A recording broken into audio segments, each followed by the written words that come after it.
Hello viewers, welcome to my channel Easy 60. இன்னைக்கு Tamil Nadu syllabus standard 10 chapter 3 example number 3.45 பார்க்கலாம். இப்போ ஒரு குவாட்ராட்டிக் ஈக்குவேஷன் கொடுத்துருக்காங்க.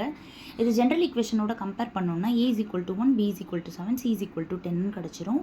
இப்போ நம்ம இதில் சம் ஆஃப் த ரூட்ஸ் கண்டுபிடிச்சிக்கலாம். ஆல்ஃபா ப்ளஸ் பீட்டா வந்து minus b by a which is minus 7 by 1 minus 7 ஆகிடுது. அதே போல் ஆல்ஃபா பீட்டா கண்டுபிடிச்சிக்கலாம். c by a which is 10 by 1 10 ஆகிடும். இப்போது அவங்க கேட்டிருக்காங்க find the value of alpha minus beta அப்படின்னு சொல்லி கேட்டிருக்காங்க.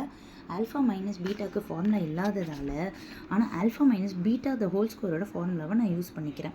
Alpha minus beta the whole ஸ்கொயரோட formula alpha plus beta the whole square minus 4 alpha beta.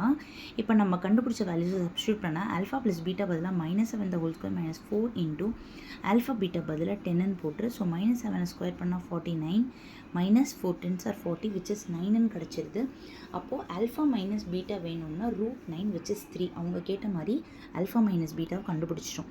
அடுத்தது alpha square plus beta square கேட்டிருக்காங்க. இதுக்குமே ஃபார்முலா என்னென்னா alpha plus beta the whole square minus 2 alpha beta.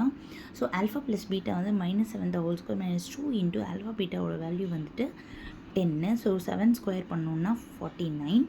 2 into 10 வந்து 20 which is 29. So அவங்க கேட்ட மாதிரி ரெண்டு வேல்யூஸுமே கண்டுபிடிச்சாச்சு. இதில் மொத்தம் 5 சம் இருக்குது. ரெண்டு சம்மாக போட்டு காமிக்கிறேன். இப்போது இதில் ஃபஸ்ட்டு 2 சப்டிவிஷன் போட்டாச்சு.